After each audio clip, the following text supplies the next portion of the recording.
10 ans se sont écoulés entre la décision, votée solennellement au conseil d'administration du 30 septembre 2011, sous la présidence de mon prédécesseur Jean-Yves Mérindol, et aujourd'hui. Ce furent 10 ans non seulement de préparation de ce déménagement, mais aussi d'engagement dans le projet Paris-Saclay, mais aussi 10 ans de réinvention d'une école normale supérieure. Réforme du diplôme de l'école qui l'illustre en donnant le cadre d'une formation prédoctorale entièrement repensée autour du projet personnalisé de l'élève, s'affirmant dans le décloisonnement des disciplines, dans l'immersion précoce de la recherche. Évidemment, la plus grande richesse d'une école normale supérieure, je pense que mes collègues des autres écoles normales supérieures qui sont là ne me contrediront pas, la plus grande richesse, ce sont les élèves et les étudiants.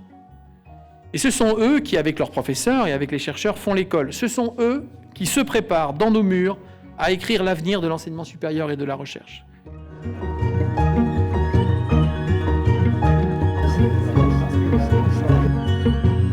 L'ENS Paris-Saclay est évidemment un établissement très sélectif, mais du fait de ses spécialisations, son recrutement a été historiquement toujours très ouvert.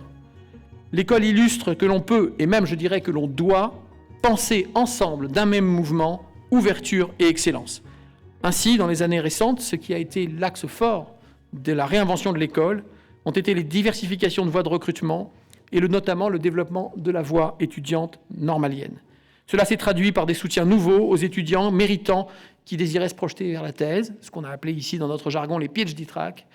Et nous avons eu sur ces politiques une attention de votre ministère, je vous en remercie.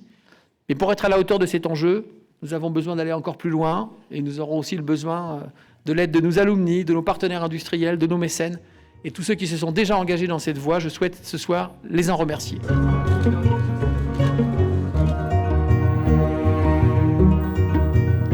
L'école, évidemment, s'était dotée pour réussir cette affaire d'une équipe projet à l'engagement exceptionnel, dirigée d'une main de maître par Hélène Gobert. Mais c'est toute l'école qui a travaillé à cette opération, une école qui a discuté, débattu, pensé ensemble le transfert vers Saclay et l'avenir. Et si cette opération peut être regardée, du moins je l'espère, comme un succès, c'est un succès collectif. Je voudrais souligner l'engagement d'ailleurs de toutes les équipes, au sein des services, au sein des départements, au sein des laboratoires, et bien sûr, parmi la communauté des élèves et des étudiants qui se sont engagés avec nous. Au fond, si je devais résumer les choses d'un mot, cette opération a été un révélateur, et c'est le révélateur de notre attachement à notre école, mais à travers notre école, de l'attachement à notre mission. Le monde qui vient appelle à plus de raison, plus de science, plus de réflexivité, à un combat ardent pour les valeurs démocratiques qui sont hélas contestées de toutes parts, et notre école est à l'œuvre.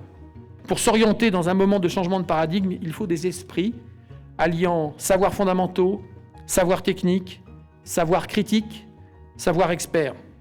Il faut donc former toujours et davantage des esprits libres. C'est pour ça que nous sommes ici. Je vous remercie.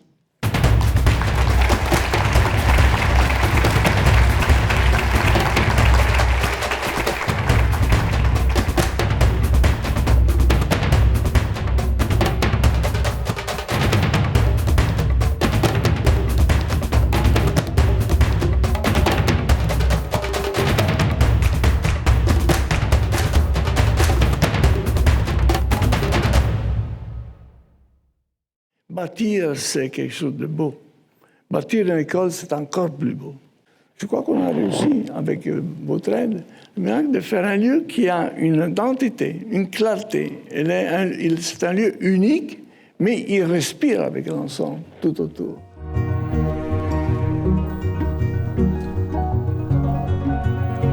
Nous sommes là ce soir, toujours vigilants face aux signes de reprise, mais déterminés à rendre hommage aux hommes et aux femmes qui ont mené ce grand projet à son terme. Au cœur de ce plateau de Saclay, qui s'est transformé pour devenir un véritable joyau de l'excellence française, cette perle d'architecture occupe désormais une place de choix pour faire rayonner la formation, l'enseignement supérieur, la recherche, l'innovation à l'international.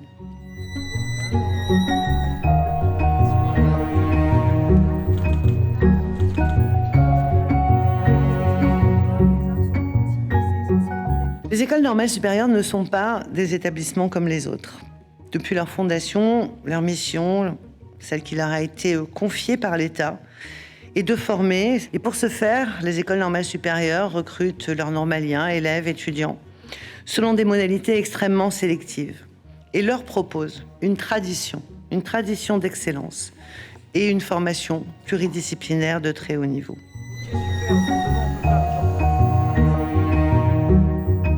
L'ENS Paris-Saclay, elle trouve sa singularité dans son talent pour rassembler au cœur d'un même lieu des disciplines très diverses. Et c'est cette émulation qui rend si unique le parcours des quelques 1700 normaliens de Paris-Saclay. L'inauguration de ce nouveau campus s'inscrit donc dans une double politique. D'abord, une politique de rapprochement vers les centres universitaires et de recherche du meilleur niveau qui a été engagée par les ENS depuis plusieurs années. Et avec cette installation sur le plateau de Saclay, je crois que cette école prend géographiquement la place qu'elle occupait déjà institutionnellement au cœur de cette prestigieuse université.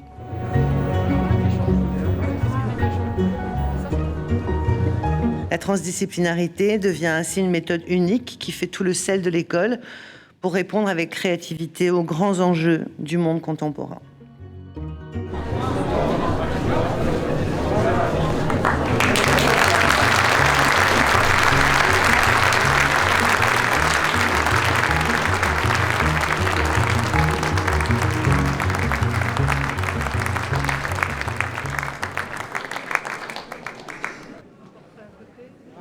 Je vous invite à rejoindre le cocktail qui se trouve juste derrière vous pour nous réjouir, continuer cette belle soirée.